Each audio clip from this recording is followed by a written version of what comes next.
ഇട്ട് നന്നായിട്ട് വളർന്നു വന്നോളും. അപ്പോൾ വീഡിയോ മുഴുവനായിട്ട് കണ്ടു കേട്ടോ. അപ്പോൾ ഇനി എൻ്റെ ചാനൽ സബ്സ്ക്രൈബ് ചെയ്യാത്ത കുറേ പേരുണ്ട്. അപ്പോൾ എല്ലാവരും ഒന്ന് സബ്സ്ക്രൈബ് ചെയ്യാം, അതുപോലെ ലൈക്ക് ചെയ്യുക, ഷെയർ ചെയ്യുക, അതുപോലെ കമൻറ്റ് ചെയ്യാം.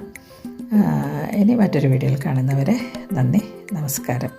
അപ്പോൾ കണ്ടു നോക്കൂ.